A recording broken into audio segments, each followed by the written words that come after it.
یہ لڑکی تو بہت حسین ہے۔ اگر تم اسے میرے حوالے کر دو تو بہت اچھا پیسہ دوں گا تمہیں۔ تمہارا کاروبار ڈوب رہا ہے، یہ موقع تمہارے لیے بہت اچھا ہے۔ یہ بات میں نے سن لی تھی، میرا دل دھڑک اٹھا۔ اسلم نے غصے سے کہا، نہیں، یہ میری بیوی ہے۔ مگر جمیل نے اسے شراب پلائی، باتوں میں الجھایا۔ رات بھر وہ دونوں شراب پیتے رہے۔ میں ایک کونے میں بیٹھی کانپ رہی تھی۔ اگلی صبح جب میری آنکھ کھلی تو میں ایک گاڑی میں تھی۔ میرے ہاتھ بندھے ہوئے تھے، منہ پر کپڑا تھا۔ اسلم مجھے دیکھ کر مسکرایا اور کہا کہ اب تم آزاد ہو، بس میری قید سے۔ تمہیں اب جمیل کے حوالے کر دیا گیا ہے، وہ تمہیں اچھا پیسہ دے گا۔ میں چیخنا چاہتی تھی مگر میری آواز نہ نکلی، میرے آنسو بہہ رہے تھے۔ گاڑی کراچی کے ایک بدنام علاقے میں پہنچی۔ وہاں ایک ایجنٹ نے مجھے لے لیا۔ اس نے مجھے ایک تاریک کمرے میں ڈال دیا اور دروازہ بند کر دیا۔ وہاں سے میری زندگی کا اصل جہنم شروع ہوا۔ روز مختلف مرد آتے، میں چیختی، روتی، منت کرتی، مگر کوئی نہ سنتا۔ وہ مجھے استعمال کرتے اور چلے جاتے۔ دوستو، میں بہت محنت سے خود سے یہ کہانیاں لکھتی ہوں۔ اگر آپ کو میری کہانی پسند آتی ہیں تو پلیز آپ سے درخواست ہے میرے چینل کو سبسکرائب کر دیا کریں اور کمنٹ کر کے ضرور بتایا کریں کہ آپ کو میری کہانی کیسی لگی۔ آپ کی سپورٹ سے مجھ میں نئی ایسی مزید ویڈیوز لانے کا حوصلہ پیدا ہوتا ہے۔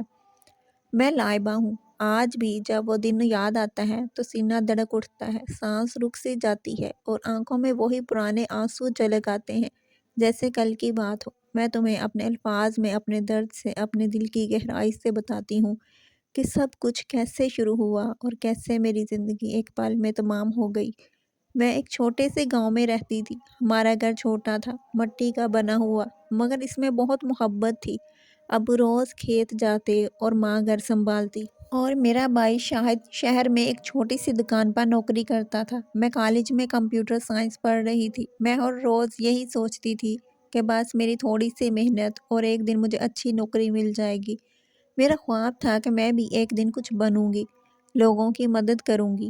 ایک دن میں کالج سے واپس آ رہی تھی۔ دھوپ بہت تیز تھی، پسینہ میری پیشانی پر موتیوں کی طرح چمک رہا تھا۔ میں نے دیکھا رستے میں سلار کھڑا تھا۔ سلار نواب صاحب کا بیٹا تھا اور گاؤں میں ان کا سب سے امیر گھرانہ تھا، اور وہ مجھے کئی بار دیکھ چکا تھا اور میں ہر بار نظر جھکا کر تیزی سے وہاں سے چلی جاتی۔ لیکن ایک دن میں وہاں سے گزر رہی تھی تو وہ میرے آگے آ کر رک گیا۔ اس نے کہا، لائبہ، بس ایک منٹ میری بات سن لو۔ میں رک گئی، میرا دل زور سے دھڑک رہا تھا۔ وہ مسکرایا اور موبائل نکال کر ایک تصویر مجھے دکھائی۔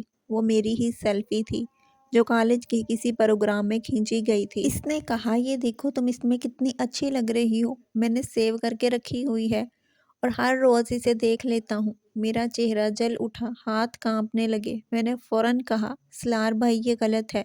یہ تصویر آپ نے کہاں سے لی؟ اگر کسی نے دیکھ لیا تو پلیز آپ اسے ڈیلیٹ کر دو۔ وہ مسکراتا رہا اور کہنے لگا، ارے ڈرنے کی کیا بات ہے، یہ تو بس ایک تصویر ہے۔ تم مجھے پسند ہو اور تمہاری مسکراہٹ دیکھ کر دل خوش ہو جاتا ہے۔ میں نے اس کے ہاتھ سے فون چھینا اور خود وہ تصویر ڈیلیٹ کر دی۔ فون واپس کرتے ہوئے میری آواز کانپ رہی تھی۔ میں نے کہا، اب یہ مت کرنا، اگر بھائی کو پتہ چلا تو وہ مجھے جان سے مار ڈالیں گے۔ اور میں جلدی سے وہاں سے چلی گئی۔ میں گھر پہنچی تو میرے دل میں ایک عجیب سا خوف بیٹھ گیا تھا۔ رات کو نیند نہیں آ رہی تھی، سوچتی رہی کہ اس بات کا کسی کو پتہ نہ چل جائے۔ چند دن بعد شاہد بھائی گھر آئے۔ وہ تھکے ہوئے تھے، صوفے پر بیٹھ گئے۔ پاس ہی ٹیبل پر میرا فون پڑا تھا۔ وہ اٹھا کر دیکھنے لگے اور اچانک سے وہ چیخ پڑے۔ انہوں نے کہا، لائبہ، اٹھو۔ اور میں گھبرا کر اٹھی۔ بھائی نے فون میرے سامنے کر دیا۔ واٹس ایپ میں سلار کا میسج تھا۔ لکھا تھا کہ لائبہ، میں تمہاری مسکراہٹ دیکھ کر خوش ہو جاتا ہوں، پلیز بلاک مت کرنا۔ بھائی کا چہرہ غصے سے لال ہو گیا۔ وہ چیخا، یہ کیا ہے؟ یہ سلار کون ہے؟ تم نے ہماری عزت کو داؤ پر لگا دیا۔ میں رو پڑی، گھٹنوں کے بل بیٹھ گئی، ہاتھ جوڑنے لگ گئی۔ بھائی، اللہ کی قسم میں نے کچھ نہیں کیا۔ وہ خود میسج کرتا ہے اور میں نے اس کو کوئی جواب نہیں دیا۔ پلیز، میری کوئی غلطی نہیں ہے۔ مگر بھائی سننے کو تیار نہ تھا۔ وہ چیخا، تم لڑکیاں سمجھتی نہیں، یہ امیر لڑکے ہماری بچیوں کو مذاق سمجھتے ہیں۔ اب میں اسے سبق سکھاؤں گا۔ میں روتی رہی، اماں بھی رو رہی تھی، مگر شاہد کا غصہ ٹھنڈا نہ ہو رہا تھا۔ وہ رات بھر جاگتا رہا اور میں جانتی تھی کہ اب کچھ برا ہونے والا ہے۔ اگلے دن بھائی نے سلار کو فون کیا اور ایک دور دراز کھیت میں بلایا۔ میں گھر میں بیٹھی کانپ رہی تھی، دل کہہ رہا تھا کہ کچھ غلط ہونے والا ہے۔ رات دیر سے بھائی گھر واپس آئے، ان کے ہاتھ کانپ رہے تھے، خون کی بو آ رہی تھی۔ انہوں نے اماں سے کہا سلار مر گیا۔ میں سن کر چیخ اٹھی، میرا دل ٹوٹ گیا۔ میں چیخ کر بولی بھائی تم نے یہ کیا کر دیا؟ اللہ مجھے معاف کرے، یہ سب میری وجہ سے ہوا ہے۔ بھائی نے سر جھکا لیا، اماں رو رہی تھی، گھر میں ماتم چھا گیا۔ خبر پورے گاؤں میں پھیل گئی، نواب صاحب غصے سے پاگل ہو گئے۔ انہوں نے جرگہ بلایا، نواب صاحب نے اعلان کیا میرے بیٹے کا قتل ہوا ہے، اب خون کا بدلہ لوں گا۔ بھائی نے سر جھکا کر کہا میں نے بہن کی عزت بچانے کے لیے کیا ہے۔ مگر نواب صاحب نے فیصلہ سنایا، تمہاری بہن کو میرے گھر لے جایا جائے گا، وہ میرے بیٹے اسلم سے شادی کرے گی، یہ خون بہا کا بدلہ ہے۔ میں چیخ کر نواب صاحب کے سامنے گر پڑی اور گھٹنے ٹیک دیے، ہاتھ جوڑے اور چیخ کر کہا نواب صاحب اللہ کے واسطے مجھے معاف کر دیں، میری کوئی غلطی نہیں تھی، سلار نے خود میسج کیے تھے، میں نے کبھی جواب نہیں دیا تھا، مجھے اور میرے بھائی کو معاف کر دیں، میرے گھر کو تباہ نہ کریں، میری جان لے لیں مگر یہ ظلم نہ کریں۔ میرے آنسو تھمنے کا نام نہیں لے رہے تھے، دل پھٹ رہا تھا مگر فیصلہ ہو چکا تھا۔ چند دن بعد میری شادی اسلم سے ہو گئی، میں روتی رہی، دل ٹوٹتا رہا۔ وہ مجھے کراچی کی بڑی حویلی میں لے گیا، وہاں پہنچ کر اس نے پہلی ہی رات کہا تم اب میری بیوی ہو، مگر تمہارا خاندان مجھے ناپسند ہے، تمہیں اس کی سزا ملے گی۔ میں جانتی تھی کہ اب میری زندگی میں اندھیرا شروع ہو چکا ہے، دل میں بس ایک ہی دعا تھی، یا اللہ مجھے بچا لینا، یہ ظلم اب برداشت نہیں ہوگا۔ اس نے کہا تم نے میرے بھائی کی زندگی چھین لی، اب میں تمہارے ساتھ وہ کروں گا کہ تمہیں یاد رہے گا کہ تم کس کی بیوی ہو۔ اس کی آواز میں اتنی سردی تھی کہ میرا جسم کانپ اٹھا۔ میں روتے ہوئے بولی میں نے کچھ نہیں کیا، اللہ کی قسم میں نے کچھ نہیں کیا، میری کوئی غلطی نہیں تھی۔ وہ ہنس پڑا، ایک ایسی ہنسی جو میرے کانوں میں آج بھی گونجتی ہے۔ غلطی تمہاری نہیں تھی، تمہارے بھائی کی تھی، مگر سزا تم بھگت رہی ہو۔ اس نے مجھے کمرے میں قید کر دیا، دن بھر دروازہ بند رکھتا، کھانا ایک ملازم اندر رکھ جاتا مگر میں کھا نہیں پاتی تھی۔ رات کو اسلم آتا تو وہ مجھے ذہنی طور پر توڑتا، مارتا، گالیاں دیتا، کہتا تم جیسی لڑکیاں ہمارے لیے کھلونا ہوتی ہیں، تمہارے بھائی نے میرے بھائی کو مارا اور اب تم میری چیز ہو۔ میں روتی رہتی، چیختی رہتی، مگر حویلی اتنی بڑی تھی کہ میری آوازیں دیواروں میں گم ہو جاتی، کوئی سننے والا نہ تھا، اماں سے بات کرنے کی اجازت نہیں تھی، فون چھین لیا گیا تھا۔ میں بس راتوں کو تنہائی میں روتی اور دعا مانگتی، یا اللہ یہ ظلم برداشت نہیں ہوتا مجھ سے، مجھے یہاں سے نکال لے۔ ایک دن اسلم نے مجھے تیار کیا اور ایک پارٹی میں لے گیا، وہاں بہت سارے امیر لوگ تھے، شراب چل رہی تھی، موسیقی بج رہی تھی۔ اسلم نے مجھے ایک کونے میں بٹھا دیا اور خود دوستوں کے ساتھ بیٹھ گیا۔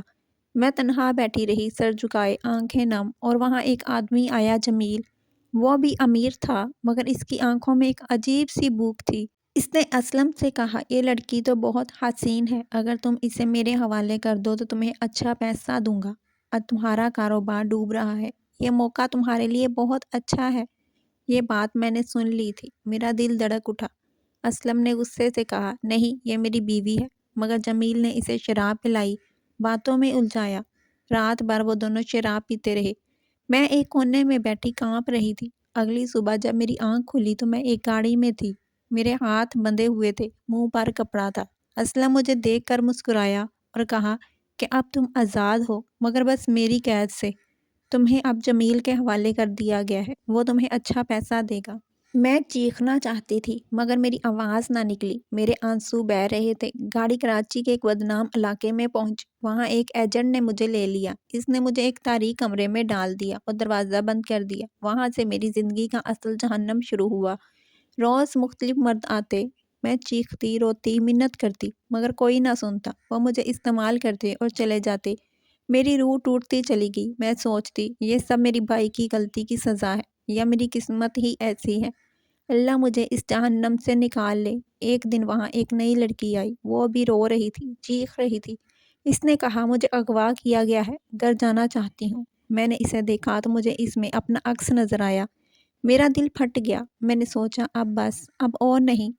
میں نے بڑی کوشش سے ایک خفیہ طور پر فون چوری کیا، رات کو چھپ کر شاہد بھائی کو میسج کیا بھائی مجھے بچاؤ، میں کراچی کے ایک بدنام علاقے میں ہوں، یہاں سے نکلنا چاہتی ہوں، اللہ کے واسطے آ جاؤ۔ پیغام بھیجتے ہی میرا دل تھم سا گیا، میں جانتی تھی کہ اگر پکڑی گئی تو موت سے بھی بدتر سزا ملے گی، مگر اب مجھے موت بھی قبول تھی۔ بس یہ جہنم ختم ہو جائے۔ دن گزرتے گئے، میں انتظار کرتی رہی، ہر آواز پر کان لگا کر سنتی اور دروازے کی کھٹکھٹاہٹ پر دل دھک دھک کرتا۔ گاہک آتے جاتے، مگر میں بس زندہ لاش کی طرح پڑی رہتی۔ ایک دن ایجنٹ آیا اور چیخا، تیار ہو جاؤ، آج بہت بڑا گاہک آنے والا ہے۔ میں نے سر اٹھایا، میری آنکھیں پھولی ہوئی تھی۔ میں نے سوچا یہ آخری رات ہو سکتی ہے، مگر اس رات کچھ مختلف تھا۔ باہر شور مچا ہوا تھا، چیخیں، دھماکے، پولیس کی گاڑیوں کی آواز۔ کمرے کا دروازہ توڑ کر پولیس اندر آئی۔ میں چیخ اٹھی، بچاؤ مجھے، بچاؤ۔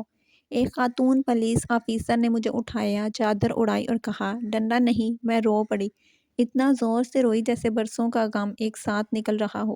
میں روتے روتے بے ہوش ہو گئی۔ جب مجھے ہوش آیا تو میں ہسپتال میں تھی۔ شاہد بھائی میرے پاس بیٹھے تھے، ان کی آنکھیں سرخ تھیں۔ وہ میرا ہاتھ تھام کر رو پڑے، بہن مجھ سے بہت بڑی غلطی ہو گئی، میں نے تمہاری زندگی تباہ کر دی، میں نے سلار کو مار دیا اور اسی وجہ سے تمہیں یہ سب برداشت کرنا پڑا، مجھے معاف کر دو، اللہ کے واسطے مجھے معاف کر دو۔ میں نے بھائی کی طرف دیکھا، میرے دل میں غصہ بھی تھا، درد بھی تھا، مگر محبت بھی تھی۔ میں نے کمزور آواز میں کہا، بھائی اللہ نے مجھے بچا لیا، تم نے غلطی کی تھی مگر تم میرے بھائی ہو، اب ہم دونوں کو آگے بڑھنا ہے، ماضی کو پیچھے چھوڑنا ہے۔